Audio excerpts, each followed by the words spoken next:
Bueno, comenzamos un nuevo programa de salud y sociedad en Popular Televisión.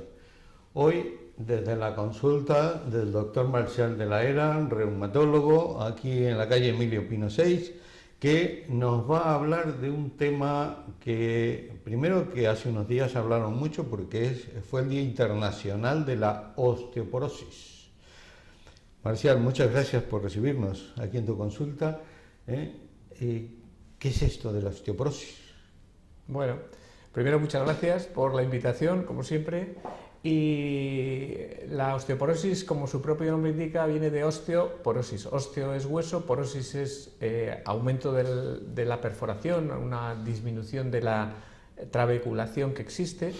Y al final la osteoporosis se define como una enfermedad ósea generalizada, caracterizada por dos cosas. Uno, una disminución de la masa ósea, es decir, de la cantidad de calcio por unidad de volumen que tiene el hueso, y una disminución o una alteración de la microarquitectura, es decir, de la estructura a pequeño digamos, aumento de ese hueso. Esto que genera un aumento del riesgo de fractura debido a la disminución de la resistencia del hueso. Es decir, que la osteoporosis, por tanto, de los dos componentes que tenemos, cantidad de hueso, calidad de hueso, esos dos hacen que la resistencia sea menor y, por tanto, la fractura se presenta con mayor frecuencia, que ese es el gran problema de la osteoporosis, es decir, la existencia de fracturas, ¿no? O sea que esto es como si los huesos fuese como en la madera, que le entra la polilla, la carcoma, y lo va debilitando y te debilita esa madera. En este caso debilita ese hueso y ese hueso corre el riesgo de romperse. Eso es, esa es un poco la idea, es decir, que como el ejemplo de la madera polillada, que uno va pisando en una madera normal, no tiene ningún problema. Esa madera debe de aguantar el peso de una persona. Cuando esa madera se ha debilitado, bien porque es más fina, bien porque tiene un deterioro, porque se ha comido parte de esa estructura que tiene la madera, o bien por las dos cosas, ¿qué ocurre? Que un peso normal lo rompe. Y eso es lo mismo que pasa en el hueso osteoporótico. Por eso hablamos de fractura osteoporótica. ¿Cuándo? Cuando es una fractura por una intensidad baja de traumatismo. ¿Y qué es una intensidad baja? Pues aquella que se produce cuando una persona se cae desde el mismo nivel en que está apoyada. Es decir, una persona está de pie o está sentada, se cae al suelo. Normalmente los huesos están preparados para soportar ese impacto sin romperse. Cuando se produce una fractura de esas características, es una fractura de baja energía y hay que analizar a ver si es por osteoporosis. Y esto que se le dedique un día internacional o mundial sobre la osteoporosis, ¿es porque esto es una enfermedad frecuente o es poco frecuente, es rara? ¿Es frecuente? La osteoporosis es una enfermedad muy frecuente, tiene una alta prevalencia. Se calcula que aproximadamente un 20% de las mujeres de 50 años tiene osteoporosis. ¿Un cuánto? 20%. Un 20% de las mujeres. Las estadísticas pueden variar entre un 12, algunos dan un 20 y tantos, pues por eso cuando uno da una cifra dice, bueno, pues el 20 como cifra redonda, ¿no? Bien es cierto que luego iremos a la definición, que se entiende por osteoporosis, ¿no? Diagnosticable, ¿no? Normalmente se dice que una mujer de 50 años, durante lo que le queda de vida, aproximadamente el 40% de ellas, 4 de cada 10, tendrán una fractura a lo largo de su vida. En los hombres eso es aproximadamente el 16%, es decir, una de cada 6 varones que tienen 50 años a lo largo de su vida desarrollarán una fractura, ¿no? Eso es muy frecuente y además lo que es más importante es que genera una morbimortalidad entre las personas que tienen fracturas y a la sociedad tiene un coste socioeconómico importante. Evidentemente, económicamente hablando, se suele calcular ahora que en Europa el coste de la osteoporosis en un año, en toda Europa, es alrededor de 32 billones de euros. O sea que estamos hablando de algo frecuente, algo costoso, con repercusiones socioeconómico-sanitarias, porque la osteoporosis, uno se imagina una fractura de una muñeca, que bueno, pues una fractura que tiene sus limitaciones, pero también existen fracturas, lógicamente, de cadera, que tienen ya una morbimortalidad mucho más alta, o de vértebras. Entonces, todo ese conjunto de fracturas osteoporóticas es la que genera tanto la frecuencia como las consecuencias que hemos dicho. Es más frecuente en mujeres que en hombres, evidentemente. En algo teníamos que ser más fuertes. Pero ¿quién puede tenerla? Es decir, ¿cualquier persona puede tenerla o hay alguien que tenga más riesgo de tener esta enfermedad? Bueno, efectivamente, la osteoporosis, como hoy en día la mayor parte, o quitando las enfermedades infecciosas, la mayor parte de las enfermedades son de origen multifactorial. Igual que, por ejemplo, a nivel de riesgo cardiovascular, el infarto no es una enfermedad causada por un solo agente, sino que es una enfermedad multifactorial, multicausal. Hay muchos factores que generan el riesgo de tener esta enfermedad, que en este caso serían fracturas. ¿Y cuáles son esos riesgos? Pues hay factores de tipo hormonal. Es conocido como la pérdida hormonal en la mujer a consecuencia de la menopausia. Esa deprivación estrogénica va a generar en el hueso un déficit que hace que tenga más tendencia a tener osteoporosis. Pero no, en esto no es exclusiva la mujer, el varón también, bien por la pérdida hormonal que tiene durante la edad y mucho más frecuentemente debido a los tratamientos que a veces se dan como consecuencia de cáncer de próstata, una enfermedad muy frecuente en el varón. Se dan tratamientos para bloquear la acción de esas hormonas masculinas que indirectamente también actúan en el hueso y generan un aumento de la osteoporosis. Por tanto, las hormonas es importante, hormonas sexuales, masculinas y femeninas. También otro tipo de hormonas, como por ejemplo la hormona tiroidea. Aquellas personas que tienen un exceso de función tiroidea tienen también más riesgo de osteoporosis. Otras hormonas, como por ejemplo la hormona del crecimiento, las personas que tienen un exceso de hormona de crecimiento tienen también más riesgo de osteoporosis. Las personas que tienen diabéticos también tienen. Es decir, que las hormonas tienen un factor fundamental en el hueso a la hora de generar debilidad. ¿Solo las hormonas? No, hay muchas otras causas que lo pueden producir. Por ejemplo, que enfermedades inflamatorias como la artritis reumatoide. Es una enfermedad reumática causada con inflamación, pero no es una inflamación exclusivamente en las articulaciones. Esos mediadores de inflamación actúan a múltiples niveles, incluyendo el hueso, y aumentando el riesgo de tener fractura. La enfermedad inflamatoria intestinal, gente que tiene colitis ulcerosa, enfermedad de Crohn, que son enfermedades que generan diarreas crónicas, también tienen este mismo riesgo. Evidentemente los genes, no los hemos citado, pero son fundamentales. Las enfermedades, hay personas, por ejemplo, que tienen una carga familiar de osteoporosis muy importante. Analizamos y vemos cómo la abuela tuvo una fractura de cadera osteoporótica, cómo la madre también, viene la tercera generación preocupada por ese riesgo. Evidentemente que eso tenemos que tenerlo en cuenta porque esa persona tiene más riesgo de tener fractura. Las etnias también. Por ejemplo, la raza negra tiene menos osteoporosis que la raza blanca. La edad.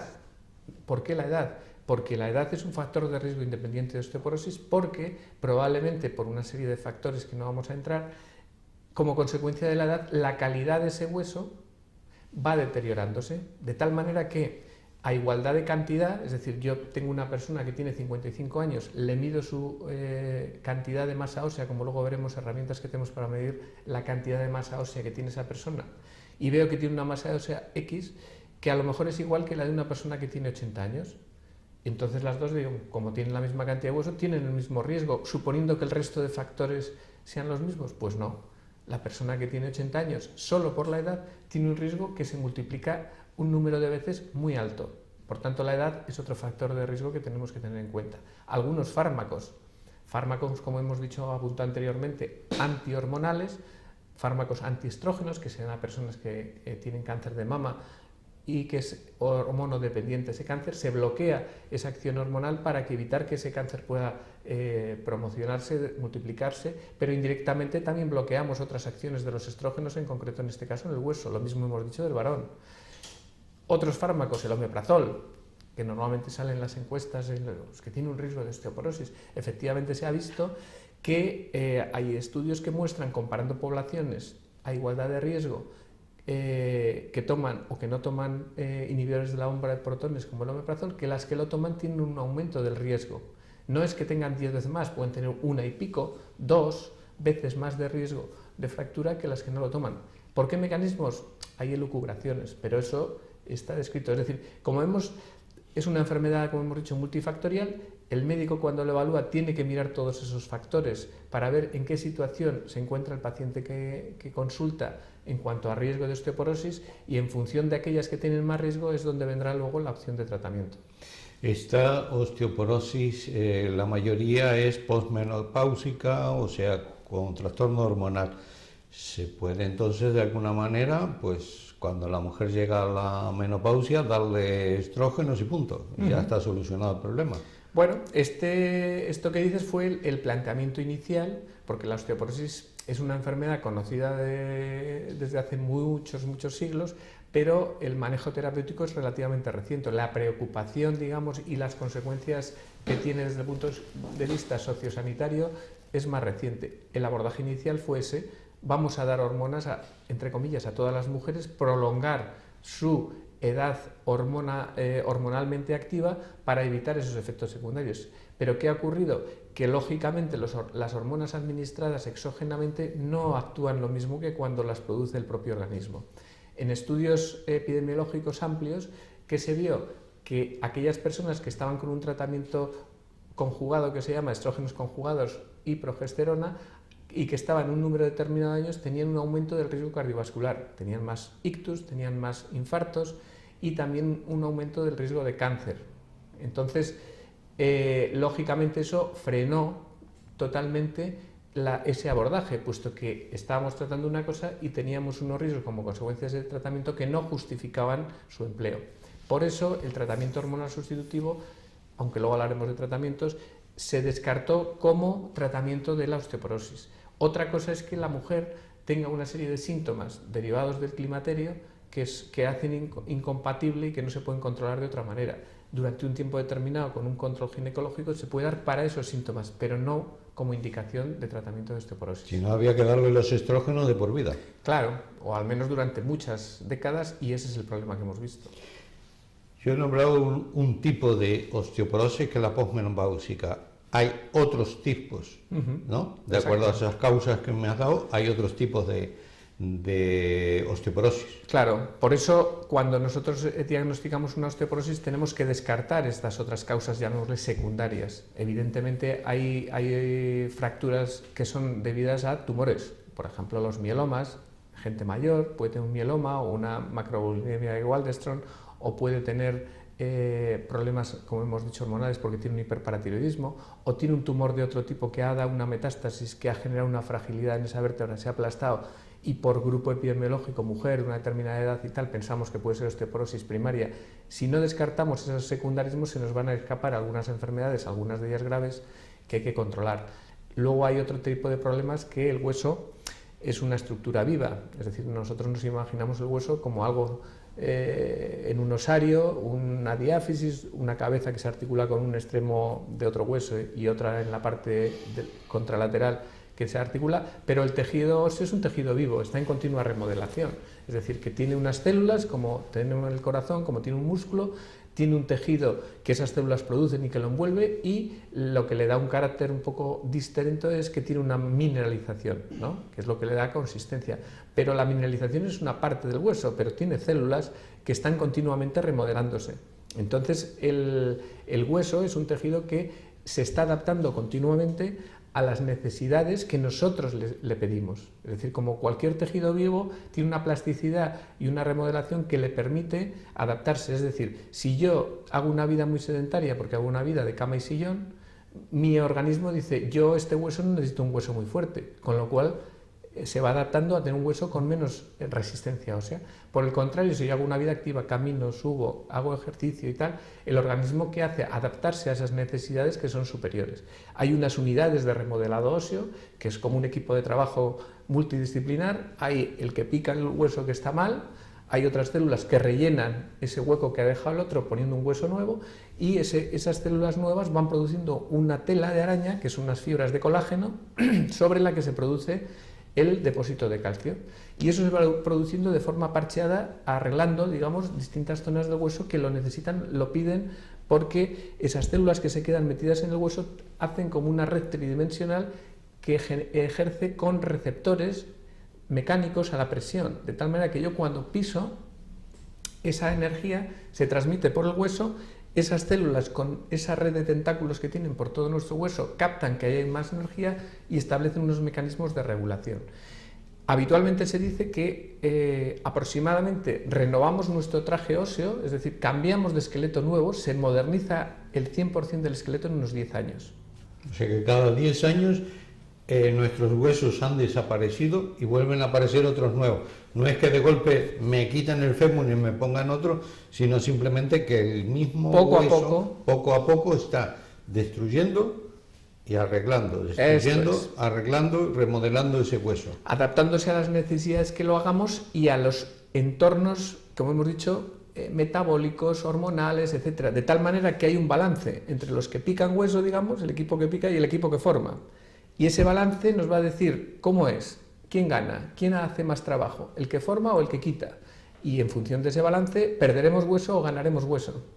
Y eso es cuando se produce la osteoporosis, cuando ese balance es negativo, es decir, tiene más acción el que pica el hueso que el que forma. Entonces al final voy perdiendo hueso mes a mes, año a año, década a década. Una pregunta, hay unas situaciones en las cuales no llega a ser osteoporosis. ¿Qué es eso que se llama osteomalacia, no? No, osteopenia. Osteopenia. Eso es. El concepto de la definición de osteoporosis, que es una cosa es el concepto, que es lo que hemos dicho al principio, y otra cosa es cómo lo definimos desde el punto de vista de manejo práctico, ¿no? Entonces hay dos opciones. Igual que la hipertensión, dice, bueno, la hipertensión, no sé, ¿pero qué cifras? Pues tanto. Hablamos de hipertensión cuando sube la tensión sistólica por encima de 140 y la diastólica cuando está de 90. Pues ahí ya hemos llegado todo el mundo de acuerdo que cuando uno chequea la tensión y ve esas cifras, dice, este señor es hipertenso. En la diabetes, en la osteoporosis, ¿cómo lo definimos? En la osteoporosis lo definimos en base a dos conceptos. Uno, densitométrico, la Organización Mundial de la Salud, mediante una prueba que mide la cantidad de calcio en el hueso, que es la densitometría, que utilizando técnicas de rayos X de doble absorción establece qué contenido de calcio existe en la zona que analizamos. Dijo, en función de las desviaciones estándar, que eso es un concepto estadístico que nos marca la diferencia respecto a un valor medio. Dijo, cuando la diferencia está por debajo de 2,5 desviaciones estándar del pico de masa ósea, esto lo definiremos como osteoporosis. Definición de osteoporosis densitométrica en cuanto a cantidad de calcio en el hueso. Luego dijo, ¿y qué es normal? El que está por debajo, hasta -1 desviación estándar de su pico de masa ósea joven. Entonces dijeron, bueno, y entre -1 y -2,5, ¿eso qué es? Eso es lo que se denominó osteopenia, es decir, que es como un territorio intermedio entre la normalidad y la osteoporosis. O sea que es como un terreno intermedio de tal manera que todavía no tiene osteoporosis, pero que puede ir hacia la osteoporosis. Exactamente. Y eso también hay que tratarlo. Depende un poco de la situación, porque como hemos dicho antes, hemos dicho que la osteoporosis es multifactorial, considerando todos esos factores, en algunos deberemos de tratar, en otros no tratar, porque luego el segundo concepto para definir osteoporosis, que es la existencia de una fractura de bajo trauma, es decir, esto nos dice uno de los ítems, que es cantidad de calcio, pero luego existe otro que es calidad de calcio, que hoy en día todavía no tenemos ninguna herramienta que nos diga, usted tiene una calidad de calcio de primera, de segunda o de tercera. Entonces, claro, aunque usted la cantidad es buena, su estructura es malísima. Entonces usted, en cuanto a cantidad, está bien, pero la calidad es tan mala que hace que usted se vaya a romper aunque tenga suficiente cantidad. Eso todavía no tenemos esa herramienta. Y entonces, ¿con qué nos guiamos? Con las consecuencias. Es decir, si yo tengo una persona que ha tenido una fractura de bajo trauma, de baja intensidad, aunque su cantidad de calcio esté en osteopenia, deberé de tratarla. ¿Por qué? Porque ya ha tenido la manifestación de la enfermedad, que es una fractura de baja intensidad. Y entonces, aunque tenga osteopenia, la trataré seguro, porque ya ha demostrado que su hueso es frágil. Y por tanto, el objetivo del tratamiento, que es fortalecer ese hueso, hay que establecerlo. En cuanto a los síntomas, nos has dicho que uno de ellos es lógicamente las fracturas, que luego veremos dónde están ubicadas. Pero ¿hay algún otro síntoma? Es decir, ¿esto me va a doler? Es decir, ¿me duele y entonces voy al médico porque me duele la osteoporosis? Sin haber tenido fractura. No, esto es un concepto que es fundamental, es decir, la osteoporosis sin fracturas no duele. ¿De acuerdo? ¿Por qué? Porque yo puedo ir perdiendo un poquito de masa ósea, puedo ir perdiendo un poco de estructura, pero eso no es doloroso. No es sintomático, no se transmite, no lo percibo. ¿Cuándo lo puedo percibir? Cuando ya he tenido una fractura. Ese sí ya me duele y lo noto. O aunque ya haya pasado una fractura, esa fractura, depende de la intensidad, va a generar una deformidad. Es decir, aquí, por ejemplo, tenemos un esquema un modelo de una columna vertebral lumbar. Aquí abajo tenemos en blanco, este es un cuerpo vertebral, otro cuerpo vertebral y en medio hay un disco. Bien, ¿qué ocurre? Esta altura es la normal. Cuando vemos por dentro, el hueso tiene una densidad, una trabeculación determinada. Como vemos aquí arriba, esa trabeculación es mucho mayor, el hueso ese está más porótico, tiene más agujeros y eso hace que sea más frágil y como consecuencia de eso se ha producido un aplastamiento, como vemos aquí. Vemos que la altura que tiene esta vértebra es mucho mayor que esta. Esta es la consecuencia, esto es lo que duele. Aunque yo tenga aquí un poco menos de masa ósea y si lo mido nos diga que tiene osteoporosis, esta vértebra no duele. Por tanto, la osteoporosis sin fractura no duele. Otra cosa es que ya se ha producido esto, ya me duele. Esto, como cualquier fractura, tiene un comportamiento hacia la curación. El propio organismo es capaz de consolidar esa fractura, poner sus propios cementos, vamos a decir, interiores y consolidarlo, pero ya ha generado una deformidad. Esta deformidad, si se produce, provoca una serie de tensiones en los músculos que hay al lado y me puede quedar un dolor residual. Entonces, eso sí que puede doler, pero la osteoporosis en las fases iniciales no duele, cuando no hay fractura. Y entonces, ¿cómo sé para ir al médico que, es decir, yo quiero saber algún síntoma, hay algo que me diga, bueno, voy al médico o simplemente tiene que ser un despistaje preventivo? Claro, aquí realmente digamos que hay dos abordajes, ¿no? Uno, primero, despistaje preventivo en función de los factores de riesgo que hemos analizado. En aquellas personas que tienen más factores de riesgo se le puede hacer una evaluación de la cantidad, que es hacer la densitometría. La densitometría, digamos que es la prueba que nos permite establecer un 70% del riesgo, pero no es 100%, como hemos dicho antes. Es decir, con una densitometría yo puedo despistar el 70% de la osteoporosis. ¿Y por qué el 70% y no el 100%? Porque, como hemos dicho antes, yo puedo tener una osteopenia y tener una osteoporosis. Pero esto es un concepto un poco confuso, ¿no? Porque hemos dicho que osteopenia y osteoporosis no es lo mismo. Osteopenia densitométrica, pero osteoporosis en cuanto a diagnóstico médico, puesto que hemos dicho que la cantidad de calcio es una parte solo. No todas las personas con osteopenia hay que tratar o van a tener fractura, ni todas las personas con osteoporosis densitométrica puede que hagan fractura, depende de su nivel y el resto de factores de riesgo. Por eso es un tema un poco confuso y que hay que mirarlo en su conjunto. Por desgracia, como pasa en otras enfermedades, ¿cómo sé yo que tengo el colesterol alto? Pues no lo voy a saber, salvo que me haga una medición. Podré tener una idea cuando tenga las consecuencias de un problema de exceso de colesterol o de exceso de tensión. Generalmente la mayor parte de las personas con hipertensión no son conscientes de ello, salvo que tengan una crisis hipertensiva o tal. Entonces, lo que hay que fiarse es de una serie de herramientas, de mediciones, de chequeos de checklist o de lista de chequeo donde yo veo que tengo más riesgo. ¿Por qué? Pues lo que hemos dicho antes, todos estos factores. Y en esos se puede hacer una evaluación tanto metabólica como densitométrica. ¿Y el calcio hay que medirlo?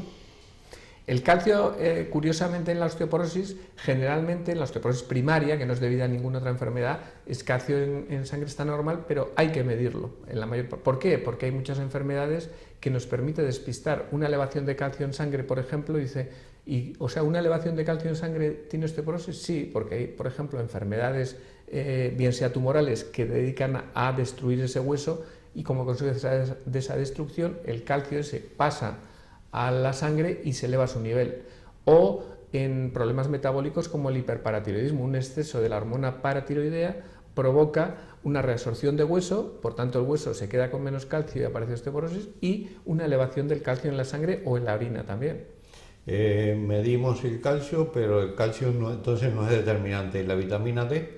La vitamina D es un aspecto fundamental porque la vitamina D, aparte de que es una vitamina esencial para el metabolismo fosfocálcico, ¿por qué? Porque esa vitamina, que es una vitamina que no hay que perder de vista que la producimos nosotros mismos, aparte de que la podamos tomar, nuestro organismo tiene capacidad para sintetizar la vitamina D y lo hace fundamentalmente a través de la acción del sol sobre la piel. En la piel nosotros producimos una previtamina D, es decir, algo que todavía no es vitamina D, que al pasar sobre la piel y bajo la acción de los rayos ultravioletas solares se transforma en una en una fracción de vitamina D que luego el propio organismo es capaz de hacerla funcionalmente activa. Es decir, que el sol nos permite sintetizar vitamina D siempre que no tengamos problemas de piel, que esa es la segunda parte. O sea, que el sol directamente. A través de la... Eso es. No a la sombra de una sombrilla o de un árbol.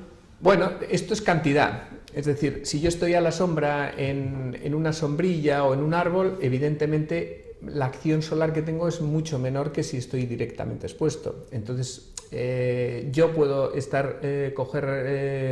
ponerme moreno, que eso es al final un síntoma de que ahí está haciendo la acción de los rayos ultravioleta en mi piel, estando en una sombrilla, porque tengo una irradiación solar suficiente si el tiempo que estoy es el necesario. Si estoy directamente, eso es mucho mayor, igual que el sol de verano o el sol de invierno.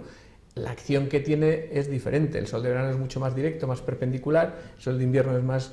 La inclinación, aparte de mayor distancia, tiene más inclinación y la incidencia es menor. Pero todas esas son fuentes que nos permiten, siempre que no llevemos una protección excesiva, porque eso nos hace proteger la piel, pero también evitar los efectos beneficiosos de la radiación ultravioleta para la síntesis, ¿no? Bueno, Marcial, tenemos que hacer una pequeña pausa y continuamos con este tema que todos nuestros televidentes deberían tenerlo en cuenta, sobre todo las mujeres y en edad posmenopáusica. Hacemos una pequeña pausa y continuamos.